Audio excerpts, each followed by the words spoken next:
आज मैं लेकर के आई हूँ शिवानी कुमारी के अलग ही लुक में एक वीडियो क्लिप, जिसमें आप लोग देखने वाले हैं कि शिवानी का ये जो लुक है वो इनके सॉन्ग में इन्होंने यही किया है।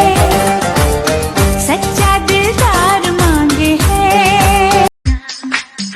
जिसकी आंखों में मेरी नमी होती है, जाने मोहब्बत हुई तो है वो यार माहिया,